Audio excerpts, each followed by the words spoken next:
Welcome to all of you students.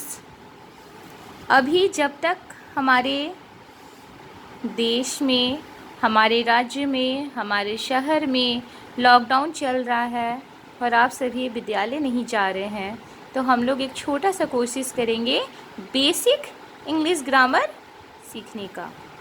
तो ज़्यादा बात ना करते हुए आज हम लोग आर्टिकल सीखने का कोशिश करते हैं।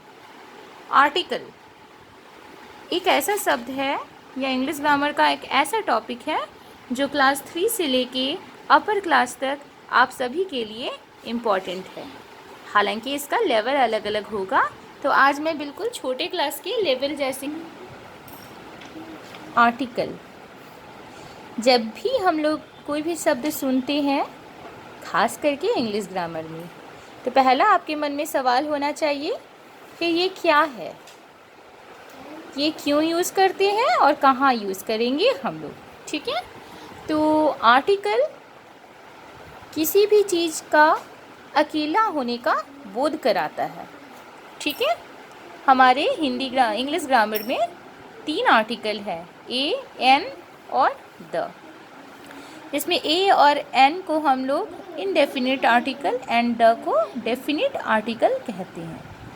ठीक है, मैं आर्टिकल के लिए 2 क्लास लूँगी। आज मैं बस बेसिक्स बता रही हूँ और नेक्स्ट क्लास में फिर से ट्राई करेंगे हम लोग। ओके, तो हमारा जो आर्टिकल है ये आपका सिंगुलर काउंटेबल नाउन, सिर्फ इसी के पहले यूज़ होगा।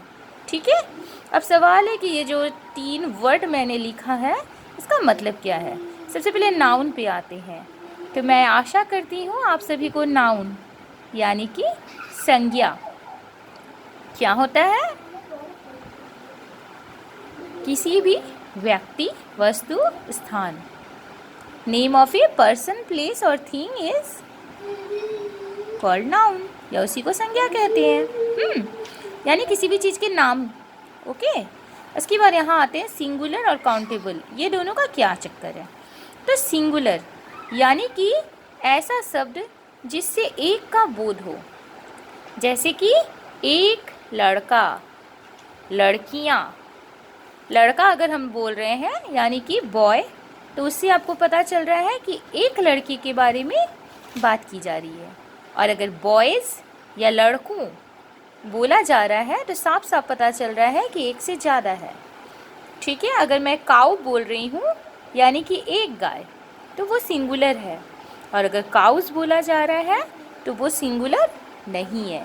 इसके अलावा एक वर्ड है काउंटेबल, यानी कि जिसे गिना जा सके, जैसे कि किताब, पेन, पेंसिल, चेयर, टेबल। ठीक है, और जिसे नहीं गिना जा सके उसे अनकाउंटेबल कहते हैं, जैसे कि दूध, पानी, तेल। ठीक है, तो अभी हम उस पर डिटेल्स में नहीं जाके हम लोग बात करेंगे सिंगुलर काउंटेबल नाउन।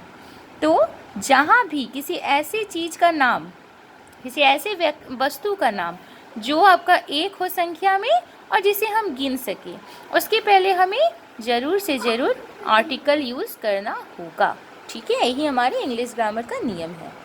अब हम लोग सबसे पहले आते हैं ए और एन का प्रयोग। तो एन का प्रयोग करने के पहले मैं थोड़ा सा आपको हिंदी व्याकरण की तरफ ले जाना चाहूँगी। हिंदी व्याकरण का बिल्कुल ही जो मौलिक कंसेप्ट है, स्वर और व्यंजन की तरफ। स्वर अ, आ, हस्से दीर्घई, हस्सो दीर्घु, आपके पास ये लिखा हुआ है।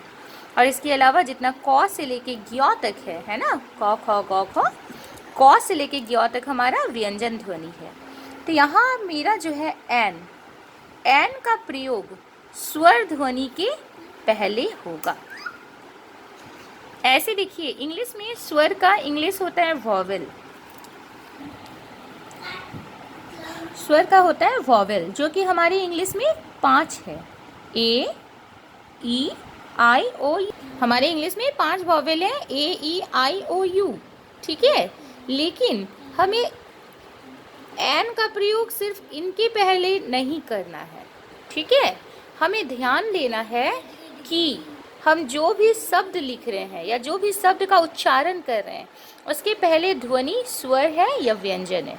ठीक है, यहाँ पर आपको आर्टिकल का यूज़ करने के लिए हिंदी व्याकरण की तरफ भी जाना होगा।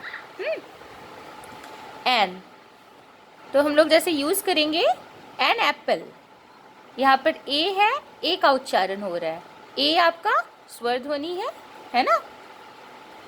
तो यहाँ पर एप्पल के पहले आपका एन का प्रयोग होगा। इसके बाद है एन एग, एग, ए का उच्चारण हो रहा है, ए भी आपका स्वर ध्वनि है, तो एक के पहले एन होगा। लेकिन यहाँ पर आइए, यहाँ पर अगर आप देखेंगे, चुप, यहाँ पर अगर आप देखेंगे तो ऑनेस्ट, इसको हम लोग पढ़ते हैं ऑनेस्ट, हॉनेस्ट नहीं पढ़ते हैं, ऑनेस्ट। तो ये एच है जो कि आपका वॉवेल नहीं है, क्योंकि हमारा वॉवेल तो बस 5 है। तो इन 5 के अलावा जो भी 21 हमारे पास अल्फ़ाबेट है वो तो कॉन्सोनेंट है, यानी एच कॉन्सोनेंट है। लेकिन इस शब्द का उच्चारण जो है ध्वनि स्वर ध्वनि है। क्या बोले थे? ऑनेस्ट। यहाँ पर आ का उच्चारण हो रहा है, इसलिए यहाँ पर भी एन होगा। फिर से हम लोग यहाँ पर देखते हैं, इसी तरह एक वर्ड है HOUR, इसको क्या पढ़ते हैं? हावर? नहीं, इसको हम लोग पढ़ेंगे आवर। तो यहाँ भी आ का उच्चारण होगा, ठीक है, जो कि एक स्वर ध्वनि है, तो इसके पहले भी आएगा एन। इसके बाद देखिए एक बहुत ही कॉमन वर्ड है MP, विधायक, है ना, MP। यहाँ पर एम हमारा क्या है? कॉन्सोनेंट है, लेकिन इसका उच्चारण जो है मपी नहीं है। मपी है नहीं ना, तो इसका उच्चारण क्या है? एम, ए, है ना, ए। जैसे हम उन लोग बोलेंगे MP, तो ए का उच्चारण हो रहा है, डैट मीन्स इसके पहले भी एन लगेगा। अब हम लोग ए का प्रयोग बहुत ही आसान है। ए का प्रयोग आपका जहाँ भी आपका व्यंजन ध्वनि आएगा वहाँ पर आपका ए का प्रयोग होगा। जैसे कि देखिए बहुत ही सामान्य सा वर्ड है बैट, बॉ, बॉ आपका व्यंजन है, ए बैट हो गया। चीयर, चौ का उच्चारण हो रहा है, CH मिलके चौ होता है, चौ भी आपका एक व्यंजन है, तो हो जाएगा ए चेयर। यहाँ पर आइए, ए यूनिवर्सिटी। तो अभी आपके दिमाग में हो सकता है बात आए कि ये 5 तो वॉवेल थे, है ना, यानी कि यहाँ पर यू जो है ये तो वॉवेल है, लेकिन थोड़ा ध्यान दीजिए, इसका उच्चारण होगा यूनिवर्सिटी, यू, यौ, है ना, यौ आपका स्वर ध्वनि है नहीं, यौ आपका व्यंजन ध्वनि है, इसीलिए यूनिवर्सिटी के पहले क्या लगेगा? ए। इसी तरह यहाँ पर है ईयर, ईयर, है ना, वर्ष, यहाँ पर भी इसका उच्चारण यौ जैसा होगा, इसलिए यहाँ पर भी ए लगेगा, ठीक है। तो इस तरह का कोई भी उच्चारण जिसके पहले व्यंजन हो, ए लगेगा। द का प्रयोग, द हमारे लिए डेफिनेट आर्टिकल है। हम लोग के पास 3 आर्टिकल है, AN, द क्या है? डेफिनेट आर्टिकल है। एक्चुअली द का जो हमारा रेंज है ये बहुत ही ज़्यादा है, ठीक है, लेकिन आज हम लोग, मैं पहले ही शुरुआत में बता चुकी थी कि हम लोग आज बहुत ही बेसिक्स पढ़ेंगे। जो एकदम छोटे छोटे बच्चे जो बिल्कुल भी आर्टिकल्स के विषय में कुछ नहीं जानते हैं, उनके लिए आज है। कल इसी को हम लोग थोड़ा सा डिटेल्स में पढ़ेंगे, तब हम लोग द के बारे में और जानेंगे। फिलहाल ये जानिए द का प्रयोग विशिष्टता बताने के लिए, यानी जो अपने आप में अनोखा हो, which is unique in the world. Okay, जैसे कि सन, एक ही सूर्य है ना कि एक से ज़्यादा है? एक है तो सन लगेगा। मून एक ही है, क्या लगेगा? द। यहाँ पर क्या है? चीफ मिनिस्टर, चीफ मिनिस्टर यानी कि मुख्यमंत्री, ये एक पद है और ये भी आपके अपने में एक विशिष्ट पद है। तो ये जैसे कि प्रिंसिपल, प्राइम मिनिस्टर, प्रेसिडेंट, इस तरह का जो आपका पद होता है, ठीक है, उसके पहले भी लगेगा द। उसके बाद एक आएगा हम लोग का सुपरलेटिव डिग्री। सुपरलेटिव डिग्री जैसे कि मान लीजिए आपकी कक्षा में अगर 50 लड़के हैं, तो उसमें से जो सबसे लंबा है, या ठीक है, उसको कहेंगे सबसे लंबा, उसका इंग्लिश होता है लॉन्गेस्ट, या जो सबसे अच्छा है बेस्ट, या आपके पास बहुत सारा, आपके पास मान लीजिए आपके पास बहुत सारा डब्बा है, उसमें जो सबसे बड़ा हो, यानी बिगेस्ट, यानी जो अपने आप में अनोखा है ना, जो अपने आप में अनोखा है, सबसे सुंदर, मोस्ट ब्यूटीफुल। तो इस तरह सबके पहले द लगेगा। इसके अलावा जितनी भी नदी है, जितनी भी नदी है उसके पहले भी आपका द लगेगा। यहाँ मैंने सिर्फ गंगा का उदाहरण दिया है, लेकिन जैसे द मयूराक्षी, क्योंकि मयूराक्षी नदी भी एक ही है जो सिर्फ हमारे दुमका में बहती है। The Yamuna, the Sindhu.